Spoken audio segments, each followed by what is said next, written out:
Well, hey there, everyone. Patty Latch-Daigle here with Matt Randall. And today we are here to talk to you about amino acids and why they are important for your body and that how they are the molecules used by every living thing to make proteins.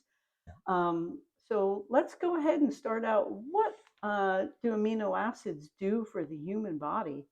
Well, as you said, they are involved in protein production, and there are 22 amino acids, 20 of which are very important to you, but 9 are what's considered essential. And this is the part that everybody gets confused on. So, in order to make proteins efficiently in your body, you need all 20 proteins, some of which are made in the body, some are not. You can only get them from food. And so when people talk about essential amino acids, or they get it confused with things like essential oils. So two different words for essential. Essential oils means you're taking the essence of a flower or a seed or a plant of some kind and distilling it into an oil. For essential amino acids, those are the 9 that you can't make in your body. You have to eat them. So keep those two terms separated in your head, please, to understand them well. Yes, and we touched on, well, Matt's touching on a bunch of things, but he says there are 9 amino acids that are essential for our bodies, like meat, poultry, eggs, dairy, and fish all contain these 9 essential amino acids. Um, but when you're not eating those types of foods, what other way can you get them? We have a protein shake that we like that has 19 essential amino acids in them that the body uses for that protein as well that our body needs. Um, and we want to discuss a little bit about the proteins because there are so many different types of proteins out there. Right. There are some that you should be taking and some that you maybe shouldn't be taking.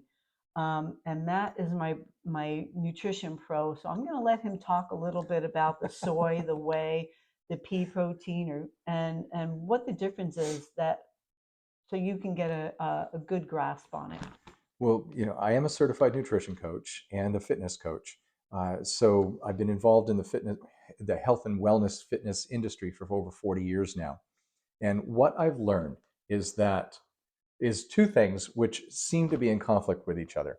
One is that your body doesn't care what amino acid or what protein source it's consuming, and I'm going to come back to that.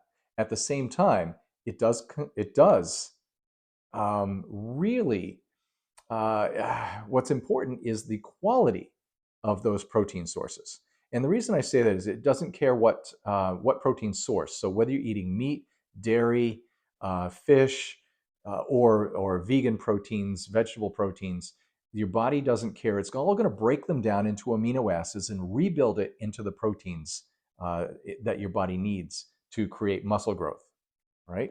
And other brain health and other functions in the body too. But we always point towards muscle growth. The real difference here is the quality of the source of those proteins. So when you're eating clean, and we want to talk about what clean means, when you're eating clean, your body is happier. When you're not eating clean, obviously your body is not. So what does clean mean? It means that you're eating foods that are closer to the source, that God intended for your body to be consuming. So whether you're spiritual, it's a different thing. I'll just talk my language, and I'm sure you'll understand. So when you're eating things like, let's assume that you're eating a steak, great protein source, right? Except for the part where it might be conventionally grown with all sorts of antibiotics and hormones, steroids, and so forth, which would be complicating the digestive process, making it harder for your body to break down those proteins while your liver and kidneys are trying to fight off all the other things that shouldn't be there. It makes it just difficult for your body to break it down. Vegan proteins such as pea and rice and beans and so forth are easier for your body to digest, quicker for your body to break it down into amino acids. And if they're organically grown, then they're clean, which means that your body's not trying to fight off garbage while it's trying to create good stuff for you. So there's a lot involved there, but and there's more that we want to talk about. But I got to turn it back to Patty because I'll just go on all day long, and we wanted to keep this short. Which is fine with me. So again, vegetables also have amino acids. There are 9 of them. Sure. Starchy vegetables like potatoes, taro, and corn. Um, Nevertheless, the concentrations of lysine and sulfur containing amino acids remain critical. You want to find a source of protein that has most of these proteins in it, if not all of them. The one in particular that we use has 19 of these essential amino acids in it, which is amazing for us. And Matt said it needs to be clean. Well, we know it's clean. It's also Informed Sports certified. Yep. It's 22 grams of protein in 2 capsules of, or 2 Scoops. scoops, yeah, 2 scoops, thanks, that help you to get that necessary protein and amino acids that you need. It's also vegan, and it's made at Made in the no U.S. soy and no whey. And why do we want to stay away from whey, Matt? Well, oh gosh. So, like Patty was saying, the amino acid profile in here, it has all 9 of the essential amino acids you need to get from food. And I'm going to get into the whey and the soy in just a moment.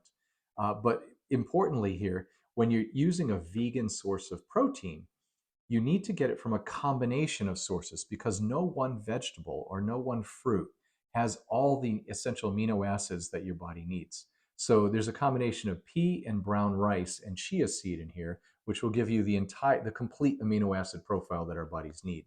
Now it's clean. And why this particular vegan protein blend is very important because, as Patty said, whey or soy tend to be popular, and honestly, they're cheaper, right? That's why they're popular.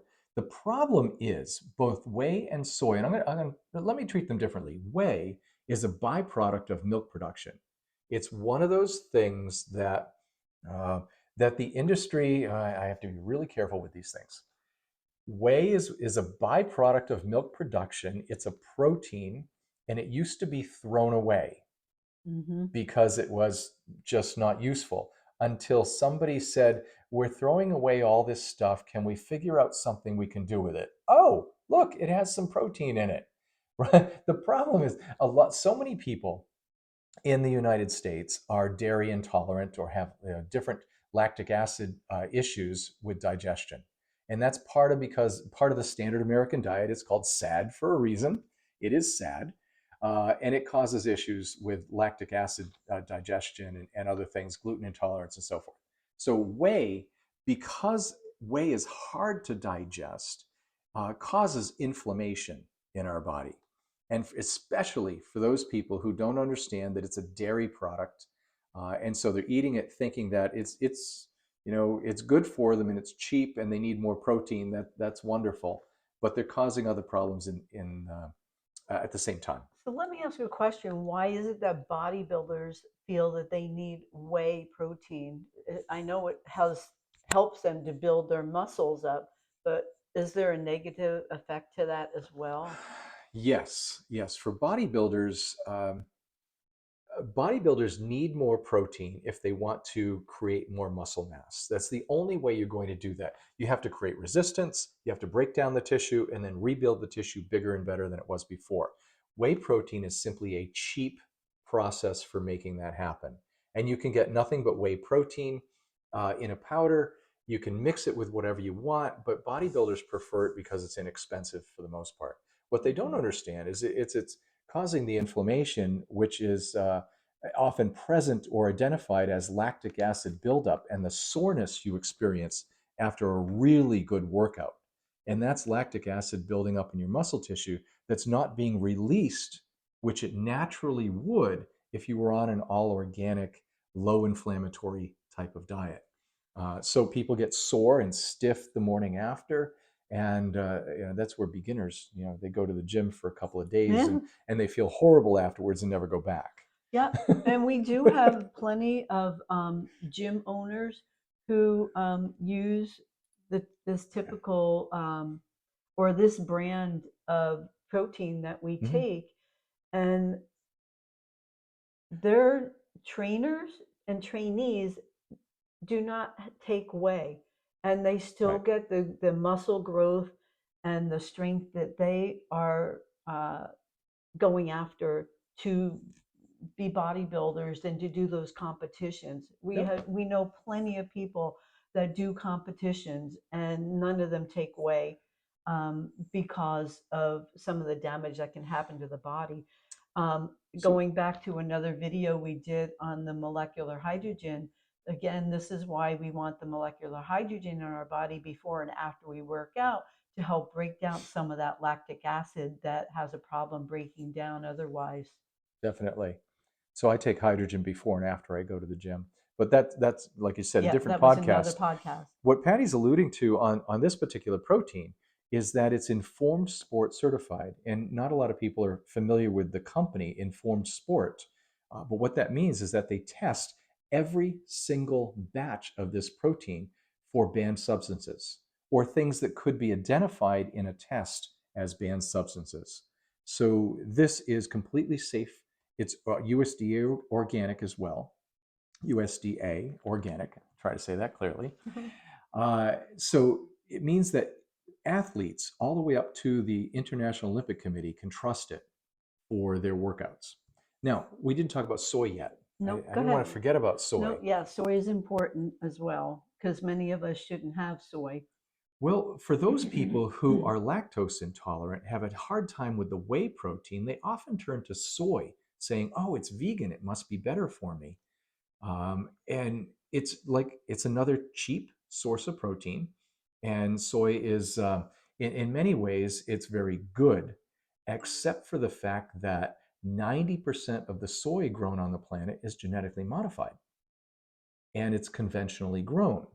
So the soy that is farmed using herbicides, pesticides, and so forth is those chemicals sometimes come through to the product end, to the people end, Mhm. and being genetically modified, it's not the original soy. And I'm just not throwing that stat out there. 90% of soy is genetically modified. So that creates a different issue. And part of the issue is another piece of the issue is soy is what's also called a phytoestrogen, which means that it can increase estrogen levels in your body. For women, that can cause hormone disruption. For men, that can cause some unintended issues. Now, I'm not a Mm. doctor, but if you're eating a lot of soy and you're developing man boobs, you might want to look at that and consult your doctor. Absolutely. Yeah. And and because I do DNA health, you also may want to know your DNA blueprint. And soy is one of the things you shouldn't have if you've got certain DNA genes. Yes. Now, So, Patty is much more in tune with the DNA piece of what we're talking about, and you should definitely make an appointment to talk with her about that and maybe get tested. but anyway, we wanted to keep this short. Yep. Is there anything else in particular? Um, the shakes come in vanilla and chocolate. So you have options. We all love Mhm. options when it comes to our health. Um, Again, you can reach Matt at Sure. mattrandall.com or me on Facebook as Patty Latch Daigle, Patty, middle name Lach, Daigle, Daigle. Awesome. We thank you for stopping by and watching us today. And come back and join us for the next one. Bye bye for now. Thanks, Patty.